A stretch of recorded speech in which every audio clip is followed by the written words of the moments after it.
Demonstrasi untuk adili Jokowi adalah produk gagal dari pengetahuan dan pergerakan aktivis-aktivis dan juga para praktisi, termasuk juga rakyat kita terhadap rezim. Kita bahas.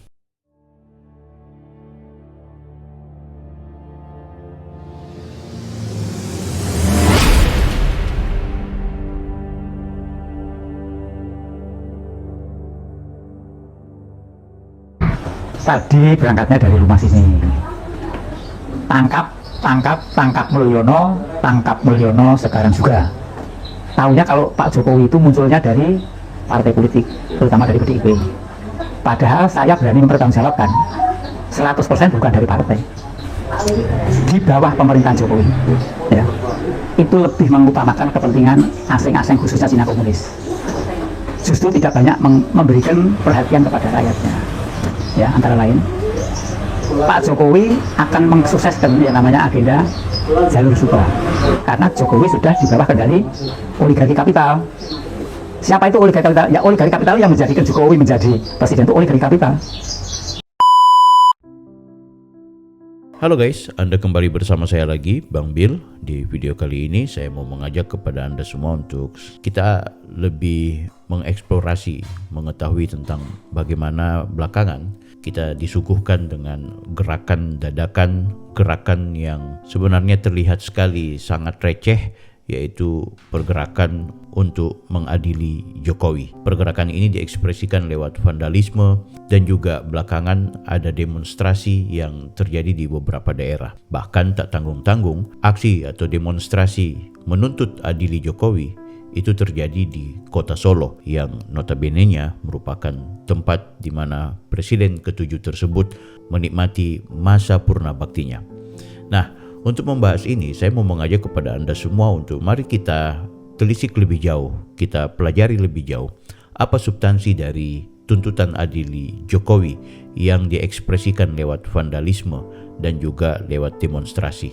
Yang memang kalau kita mau pelajari sebelum-sebelumnya, pasca kemudian Pak Jokowi itu lengser atau Pak Jokowi kemudian digantikan oleh Pak Prabowo, maka maraklah ada aksi-aksi yang dilakukan oleh para aktivis, para tokoh atau orang-orang yang sebenarnya juga punya nama besar di Indonesia seperti Amin Rais, Refli Harun, Faisal Assegaf, Said Didu, Roy Suryo, yang kemudian mereka membuat satu pertemuan akbar, walaupun itu juga pertemuannya sempat digagalkan.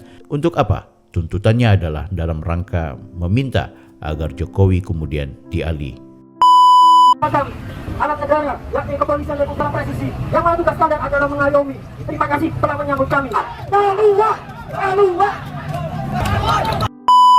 Diadili seperti apa yang menjadi tuntutan mereka? Sampai dengan saat ini kita belum bisa memastikan apa yang dimaksud dengan tuntutan adili Jokowi.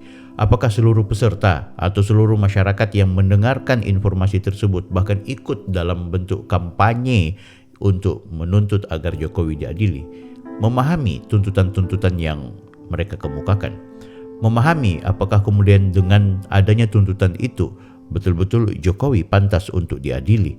Maka disinilah kita penting untuk membaca secara kritis apa substansi dari kehadiran kelompok-kelompok yang mencoba untuk menggiring opini masyarakat agar sekiranya kita memposisikan Pak Jokowi adalah sebagai pribadi yang sudah berbuat jahat sehingga ia harus diadili. Kita bahas dari pertama tentu adalah sosok Jokowi paling disukai dan dicintai oleh rakyat. Bahkan mereka-mereka yang ikut memberikan penghormatan itu adalah mereka-mereka yang hari ini juga akhirnya menyatakan perlawanan.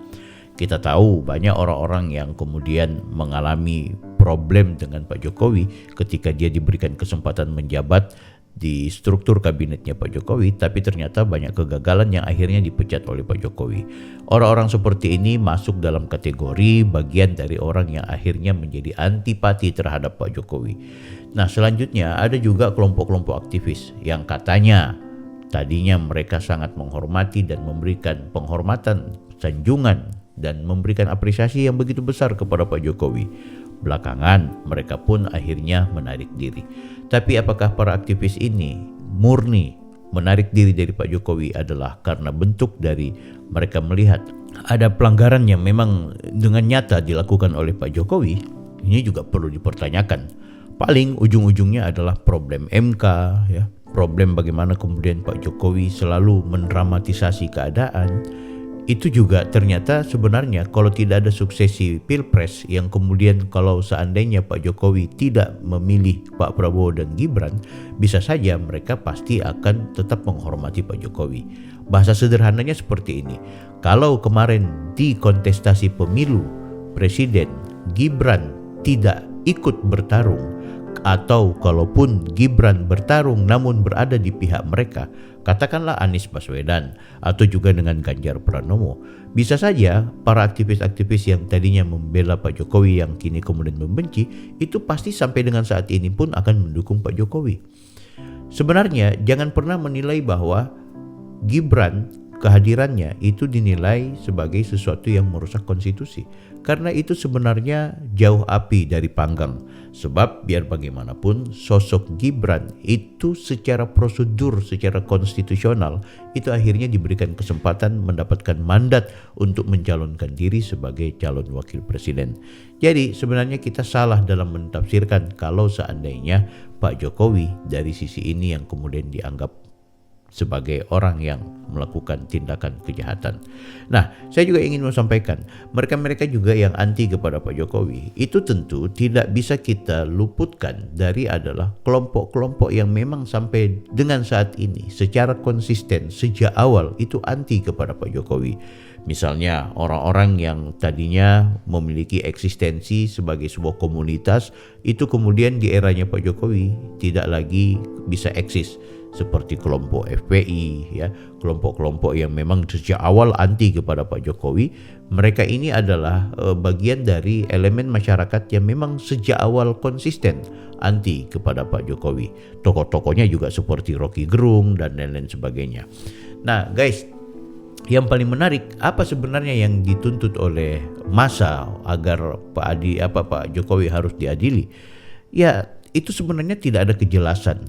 Kalau ujung-ujungnya gara-gara dia cawe-cawe di pilkada, apa pelanggaran konstitusionalnya?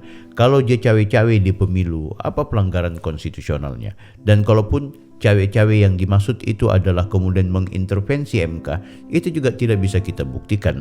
Seharusnya orang-orang kalau mau marah kepada Pak Jokowi atau marah terhadap eksistensi Gibran yang mencalonkan diri sebagai wakil presiden, marahnya harus berbarengan kepada Pak Prabowo, bukan cuma ke Jokowi gitu. Karena biar bagaimanapun yang ikut memperjuangkan Gibran menjadi calon wakil presiden adalah Prabowo itu sendiri gitu. Sekarang juga coba kita bayangkan, bukankah ada tema dan juga wacana bagaimana PDIP mempertimbangkan kalau kemudian Gibran mau bergabung dan bersama-sama bertarung di Pilpres yang kemudian mendampingi Ganjar atau berpotensi ikut menjadi bagian dari agenda politik yang direncanakan oleh PDIP. Itu juga kan ada tawaran.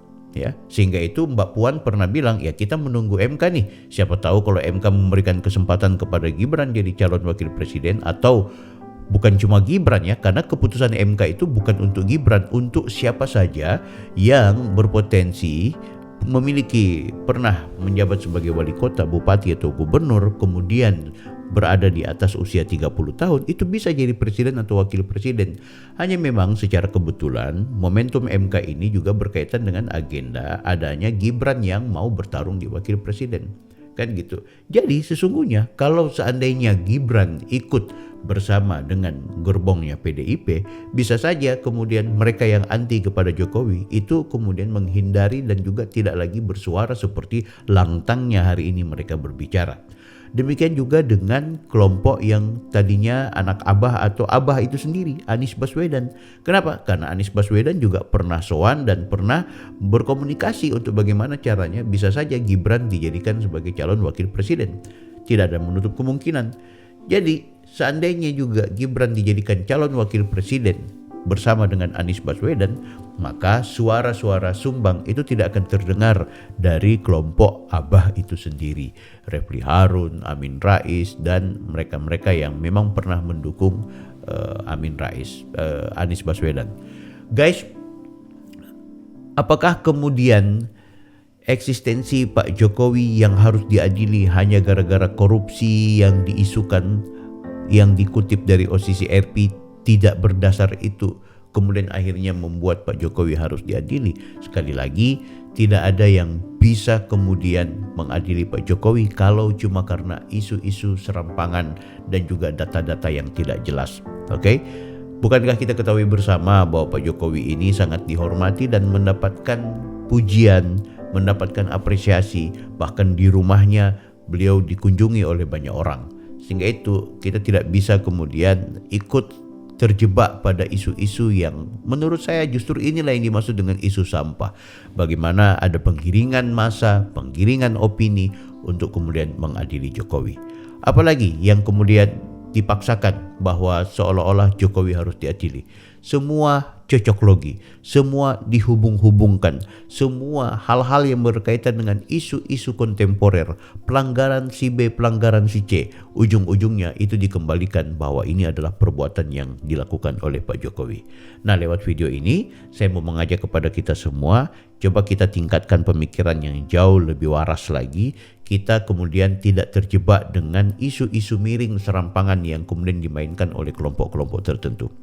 Oke, orang-orang seperti saya pasti akan disebut sebagai buzzer, influencernya Pak Jokowi, dibayar oleh Pak Jokowi. Tidak apa-apa, walaupun Pak Jokowi sendiri tidak kenal saya sendiri tidak pernah bertemu secara langsung dengan Pak Jokowi untuk membincang persoalan-persoalan ini, biarin saja. Orang-orang yang seperti kami, substansinya secara organik timbul dari rahim masyarakat yang kritis, yang juga ingin mau menyatakan kepada mereka-mereka yang membuat isu-isu sampah untuk kemudian menarasikan kebencian kepada orang-orang tertentu, itu juga perlu kita lawan. Era sekarang bukan era seperti rezim Orde Baru, di mana kemudian masyarakat kita betul-betul menikmati sengsaranya penderitaan karena krisis moneter, karena kesulitan kehidupan, itu secara nasional sehingga kemudian Pak Soeharto menjadi musuh bersama. Tapi hari ini Pak Jokowi telah berhasil selama 10 tahun menjadikan Indonesia, bangsanya menjadi bangsa yang betul-betul kokoh dan kuat. Tentu bagi mereka yang tidak menilai ini sebagai hal-hal yang positif, punya pertimbangan lain dan juga punya bacaan yang lain. Tapi bagi kami, Pak Jokowi berhasil membuat satu pondasi agenda Indonesia emas itu betul-betul akan terwujud, yang kemudian nanti akan dilanjutkan oleh Pak Prabowo dan juga presiden-presiden selanjutnya. Oke, kalau menurut kalian pikiran ini tidak tepat, silahkan tulis di kolom komentar. Jangan lupa like, comment, and subscribe. Kita berjumpa di video-video berikutnya. Saya Bang Bill, Offside. Banyak coretan adili Jokowi di seluruh Indonesia termasuk di Solo. Itu gimana Pak tanggapannya? Ya, itu cara mengungkapkan ekspresi.